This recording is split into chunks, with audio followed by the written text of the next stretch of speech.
સુરતના લિંબાયત રમાબાઈ ચોક ખાતે ખુલ્લો છરો લઈ બે સગા ભાઈ બહેન પર જીવલેણ હુમલો કરનારા 3 આરોપીઓને પકડી પાડી સરઘસ કાઢતી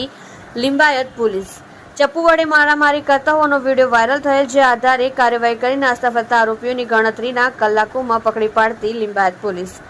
નાયબ પોલીસ કમિશનર સાહેબ શ્રી ઝોન 2 તેમજ મદદનીશ પોલીસ કમિશનર સાહેબ શ્રી ડી ડિવિઝન સુરેશ શેનાવની તેમજ પોલીસ ઇન્સ્પેક્ટર એસબી પટેરિયા સાહેબની સીધી દેખરેખ તથા સૂચના મુજબ તથા સેકન્ડ પોલીસ ઇન્સ્પેક્ટર વીએ જોગરાણા સાહેબની સૂચના તેમજ ટેકનિકલ માર્ગદર્શન હેઠળ લિંબાયત વિસ્તારમાં આવેલ મીઠી ખાડી રમાબાઈ ચોક પાસે જાહેરમાં કેટલાક કિસ્સામો ચપ્પુ વડે મારામારી કરી ફરિયાદીને ઈજા પહોંચાડેલ વિડીયો વાયરલ થયેલ, જે આધારે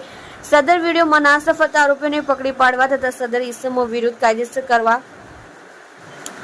સૂચના આપેલ, જે અન્વયે સર્વેલન્સના પોલીસ સબ ઇન્સ્પેક્ટર જીવી દિહોરા તથા સર્વેલન્સ સ્ટાફના માણસો દ્વારા ટીમ વર્ક કરી તથા ટેકનિકલ વર્કઆઉટ કરી હ્યુમન રિસોર્સ આધારે વિશ્વાસુ બાતમીદાર મારફતે બાતમી હકીકત આધારે જે નીચે મુજબના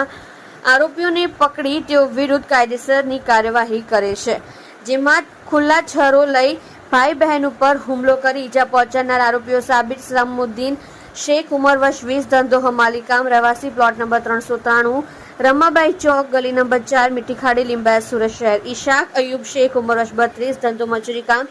રહેઠાણ ઘર નંબર 235 ઇસ્લામી ચોક ગલી નંબર 2 30 નળ મીઠી ખાડી લિંબાયત સુરત શહેર। નવાઝ ઉર્ફે ફેન્સી મહેબૂબ આલમ સૈયદ ઉંમર વર્ષ 20 ધંધો સાડી પેકિંગનું રહેવાસી ઘર નંબર 52 ગલી નંબર 3 રમાબાઈ ચોક લિંબાયત સુરતને પકડી પાડી સારી અને પ્રશંસનીય કામગીરી કરેલ છે। તમે જોઈ રહ્યા છો કેપી ન્યૂઝ ચેનલ રફીક શેખની સાથે।